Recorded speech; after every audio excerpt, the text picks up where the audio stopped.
Hey guys, and welcome to Let's Play Mega Man Dr. Wily's Revenge for the ancient original Game Boy. And you might be asking, Ryan, why are you reviewing or Let's Playing a game that is going to be 20 years old in a couple months? Well, this is not a traditional Let's Play, this is more of a Ryan in Korea simulator. Because after my laptop broke, this is literally the only entertainment I had for the last 2 weeks, up until today. So of course, starting today when I get my laptop back, the first thing I do is make a video of the game for you guys and play it a little bit more. So yeah, you might have seen that there are only 4 robot masters, and that's kind of one of the things that irritates me about this game, or kind of rubs me the wrong way about this game. Is that everything about it feels like a cheap imitation of the NES versions. Now, as critical as that sounds, I want to iterate that the game is actually pretty good, and considering the time when it came out, it's actually quite good. It's definitely an excellent handheld game for the early 90s. It came out in 1991. But compared to the NES versions, the NES Mega Mans, it really doesn't compare. This is just basically a greatest hits of the bosses from Mega Man 1 and Mega Man 2. There are more bosses later in the game, 4 more Robot Masters, but they don't have their own levels, you just kind of fight them all in succession. So as far as a standalone Mega Man game goes, it's a little disappointing, but as a handheld game goes, particularly a handheld Mega Man game, it's actually pretty good. So to give you guys a little bit of a backstory on this one, I brought this game, this is one of the last things I packed before I left for Korea on November 21st, so yeah, actually 20 days ago. Hard to believe, but one of the last things I packed, and I figured, I've got 16 hours of flying today. I never beat this game as a kid, and it haunted me forever, because I've gotten a lot better at Mega Man since, but I just found this in my closet and figured, 16 hours of flying, I can probably beat it then.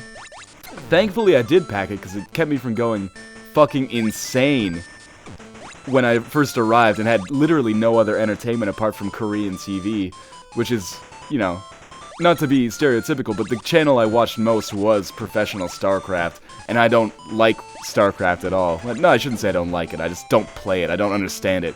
Particularly when the commentary is, in Korean.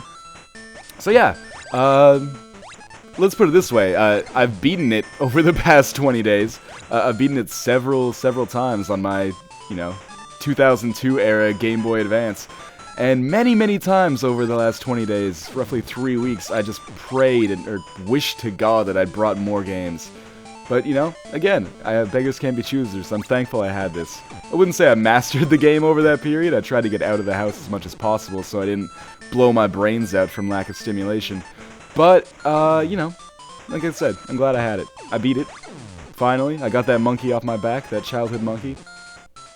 I like how at the start of this Let's Play I gave a review of the game, like, someone's gonna be watching this like, shit, I was just about to go down to GameSpot and buy Mega Man Dr. Wily's Revenge for the original Game Boy.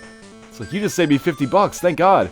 Yeah, that's not the case. If you find this game, you are, A, emulating it, which I don't necessarily think is a bad idea. If you're a Mega Man fan, it's a good afternoon's playthrough.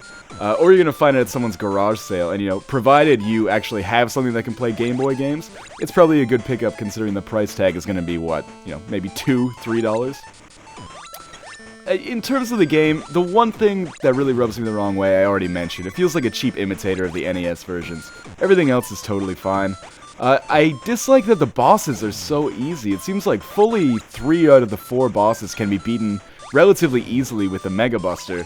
And that kind of takes away from the part of Mega Man I like the most, which is that first frustrating hour where you're trying to figure out the boss order, get the right weapon so you can beat the next one and eventually get to the Wily stages. But anyway, I digress. Check out the sweet AI on Fireman. He just stands 6 inches away from you and pummels you with Hadokens for 30 seconds until you mercifully end his life. Let's put it this way, you don't need to have a drummer's rhythm to be able to jump over these fireballs. And, there are bosses in the game that do literally exactly the same thing. Iceman, which you'll see probably next, does exactly the same thing. But anyway, that's a pretty easy introduction into the world of Mega Man. Fireman is probably the least difficult boss in this game, at least of the 4 original Robot Masters. So what kind of power did we unlock here? You got Firestorm. I'm excited for that. Anyway, here's our strange password, and I will see you guys in the next part of the video. Thank you.